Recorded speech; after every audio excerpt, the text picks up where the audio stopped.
And in terms of the courtroom and my work as a district court judge, when dash cams became available for law enforcement officers, the first place that, other than surveillance in retail operations, the first place we saw cameras was on a DWI stop. When a law enforcement officer would follow a car down Franklin Street, and instead of relying on his or her testimony or recollection of what happened, would actually have a camera that showed the car swerving across the center lane or bumping up against the curb, giving the officer probable cause or reasonable suspicion to stop to determine whether the driver was impaired.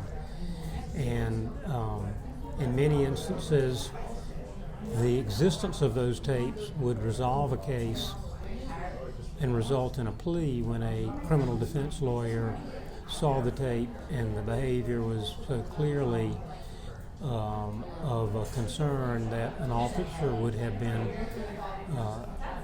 justified in stopping the vehicle. In those cases where the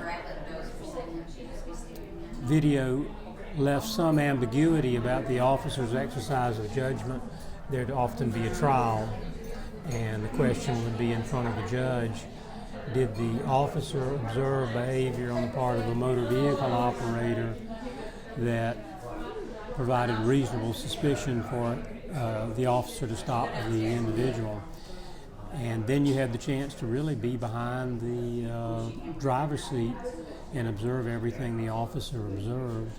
It would often be presented in court with the officer giving a narrative explaining what was being presented on the video presentation, and generally make it much easier for a judge to decide what the officer actually saw as opposed to what he might have recalled, and made the job of making those decisions much easier. At some point following the introduction of the dash cameras, certain law enforcement vehicles had cameras in the car. So they could videotape or record. When you say cameras in the car, a handheld camera that? Or mounted on a shade. Oh, okay. So you could actually see the defendant in the back seat. Oh, gotcha. So one camera out the front, one camera to the back seat. And I remember one particular case in which a criminal defendant in a DWI stop threatened the officer with making a claim that he had conducted himself inappropriately with her in a sexual manner. Oh. And that if he didn't let her out and let her off the charges, that she was going to bring a complaint against him for a sexual assault.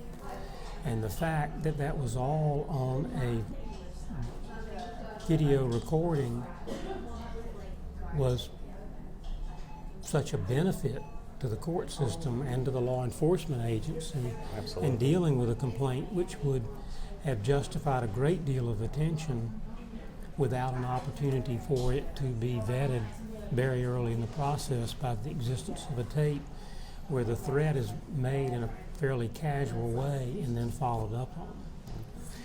So that's another example of the video recordings in law enforcement vehicles that certainly served a purpose in the courtroom. I think a camera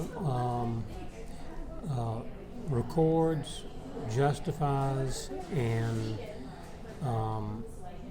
encourages good law enforcement practices.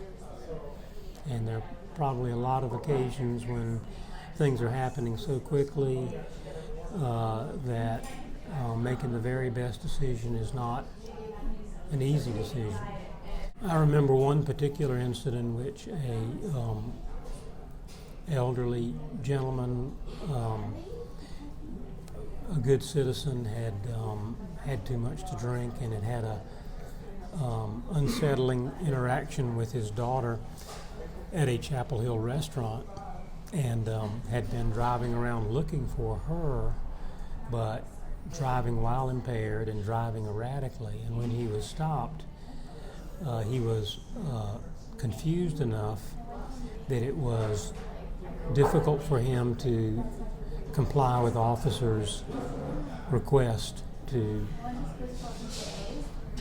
put the car in park and get out of the car. And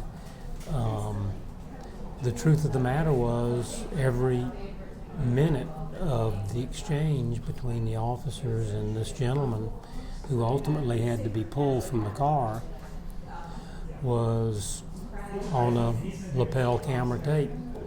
And you could hear the officers repeat the request over and over again. And you could hear the driver of the car express either his refusal or disorientation.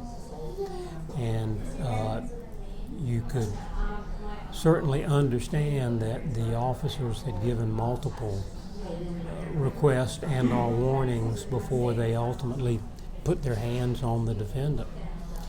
And that's another situation which could have resulted in a lengthy trial, different recollections over a period of time as to what happened. So I thought that was, in my mind, a convincing demonstration of the value of a lapel camera. You know, back in the day, an officer would have written down what notes he could remember, but it's much more convincing to see a videotape where you hear the officer's voice saying, "Please get out of the car so we won't have to take any further action." A second level of warning, a third level of warning, and then the officer putting his hands on the defendant.